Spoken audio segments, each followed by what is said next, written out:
당시의 시날왕 아므라벨과 엘라살왕 아리옥과 엘람왕 그돌라오멜과 고임왕 디다리, 소돔왕 베라와 고모라왕 비르사와 아드마왕 시납과 스보임왕 세메벨과 벨라 곧 소알왕과 싸우니라. 이들이 다 시딤 골짜기 곧 지금의 여매에 모였더라. 이들이 12년 동안 그돌라오멜을 섬기다가 제13년에 배반한지라. 제14년에 그돌라오멜과 그와 함께한 왕들이 나와서 아스드롯 가르나임에서 르바 족속을, 함에서 수스 족속을, 사웨 기랴다임에서 엠 족속을 치고 호리 족속을 그 산 세일에서 쳐서 광야 근방 엘바란까지 이르렀으며, 그들이 돌이켜 엠미스밧 곧 가데스에 이르러 아말렉 족속이 온 땅과 하사손 다말에 사는 아모리 족속을 친지라.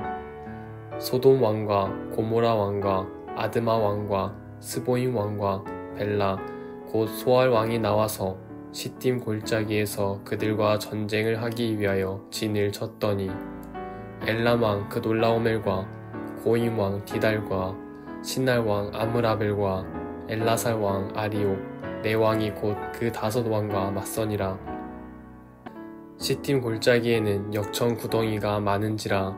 소돔 왕과 고모라 왕이 달아날 때에 그들이 거기 빠지고 그 나머지는 산으로 도망하매, 네 왕이 소돔과 고모라의 모든 재물과 양식을 빼앗아 가고 소돔에 거주하는 아브람의 조카 롯도 사로잡고 그 재물까지 노략하여 갔더라. 도망한 자가 와서 히브리 사람 아브람에게 알리니, 그때의 아브람이 아모리 족속 마므레의 상수리 숲을 근처에 거주하였더라. 마므레는 에스골의 형제요 또 아넬의 형제라. 이들은 아브람과 동맹한 사람들이더라. 아브람이 그의 조카가 사로잡혔음을 듣고 집에서 길리고 훈련된 자 318명을 거느리고 단까지 쫓아가서 그와 그의 가신들이 나뉘어 밤에 그들을 쳐부수고 다메섹 왼편 호바까지 쫓아가 모든 빼앗겼던 재물과 자기의 조카 롯과 그의 재물과 또 부녀와 친척을 다 찾아왔더라.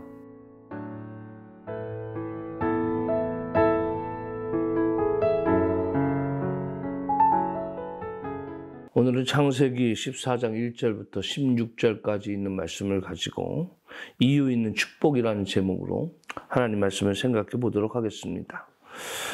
소돔 땅을 택한 롯에게 문제가 생겼습니다. 보기에 좋은 땅, 그 소돔 땅을 택했는데 그 땅에 전쟁이 일어난 것입니다. 엘람 왕 그돌라오멜을 섬기던 왕들 중에 소돔 왕과 고모라 왕, 그리고 아드마 왕, 스보임 왕, 소알 왕, 이렇게 5개 지역 왕들이 연합해서 배반을 하게 된 겁니다. 전쟁은 결국은 이 배반의 왕들의 패배로 끝났는데요. 그돌라오멜은 섬기던 4왕이 소돔과 고모라까지 와서 모든 재산을 다 압수하고 빼앗는 그런 일들을 행합니다. 그동안 쌓아놨던 그 전쟁을 통해서 롯은 그동안 쌓아놨던 모든 재물을 잃게 되고 또 롯도 잡혀가게 되고 가족들도 잡혀가고 이런 위기에 처합니다. 이때 소식을 들은 아브람이 마므레, 에스골, 아넬의 동맹군과 자신의 사병 318명을 이끌고 조카 롯을 구해냅니다. 사실 이런 일을 당하면 아브라함이 이렇게 생각할 수도 있었어요. 거봐라, 참 이렇게 쌤통이다. 너 나한테 그런 식으로 대하더니 그쪽 가가지고 그 고생을 하는구나. 이렇게 할 수도 있었는데 아브라함은 그러지 아니하고 자기 사병 이끌고 또 연합군까지 만들어가지고 가서 이제 롯을 구해내죠. 자, 이것을 통해서 구해내면서 그 전쟁에서 이기고 돌아올 때에 살렘왕 멜기세덱, 그때 당시 제사장이었는데 멜기세덱을 만나고 그 멜기세덱에게 이 모든 것이 우리의 힘으로 된 것이 아니라 하나님의 은혜로 된 것입니다 라는 고백으로 10분의 1을 드리게 되죠. 그리고 나서 이제 그 전쟁 다음에는 아무래도 정리를 해야 되잖아요. 그것에 대해서 소득 분배라든지 전쟁에 대해서 가지고 온 그 전리품 같은 거. 근데 소돔 왕이 우리 자기네들 그 젊은이들 그것만 좀 돌려달라. 나머지는 다 알아서 해라. 이렇게 얘기를 합니다. 그때 아브라함이 아니다. 나는 이것을 다 가질 수 없다. 그러면서 같이 연합했던 연합군들의 목들, 그 나라들의 목과 그리고 자기 사병 318명이 먹은 것들, 그것만 딱 제하고 자기는 그것만 딱 가져오겠다. 이렇게 이야기를 합니다. 그러니까 소돔 왕과 더 이상 얽히는 것을 꺼려했던 거예요. 이제 그 이유에 대해서는 이제 여러 가지가 있겠지만 아무튼 오늘 아브라함의 이 이야기들 속에서 이 사람이 축복받을 만하구나라고 생각할 수밖에 없었던 것은 세 가지로 한번 구분해 볼 수 있는데 첫 번째로는 아브라함은 하나님 것을 구별할 줄 알았다라는 얘기입니다. 전쟁에 나가서 연합군을 구성해가지고 나가가지고 전쟁에 나가서 싸워서 이겼다. 그리고 조카 롯을 구해왔다. 어찌 보면 내 능력 같고 내 관계성의 문제에서 승리한 것 같고 다 그렇지만 결국은 그 모든 것이 하나님이 도와주시지 않으면 안 됐다라는 것에 대한 고백입니다. 하나님이 하셨습니다. 그래서 멜기세덱 대제사장을 만났을 때 어떻게 얘기합니까? 자신의 것을 10분의 1을 드렸다. 요즘 많은 사람들이 11조에 관한 이야기들을 많이 합니다. 뭐 구약에서는 뭐 11조가 있었지만 신약에서는 없어졌느니 오늘날 세상에서 무슨 11조를 하느니 교회가 목사 뭐 배부르게 하기 위해서 교회 재정 튼튼하게 하기 위해서 그런 일을 하느니 라고 얘기를 하지만 근본적으로 이 11조라는 개념은 물질의 문제, 그 문제가 하나님께 있다라는 고백입니다. 사실 뭐 하나님께서 여러 가지 방법을 써서 하나님의 교회를 채우시고 하나님 교회를 역사하시면 얼마든지 하실 수 있어요. 그런데 왜 우리들로 하여금 그 11조의 생활을 하느냐 하면 내 생활 속에서 하나님의 영역에 대해서 인정하고 사느냐 그렇지 않느냐의 고백이죠. 11조가 어찌 보면 쉬운데 어찌 보면 굉장히 어렵거든요. 그런데 애당초 이것은 내 것이 아니다.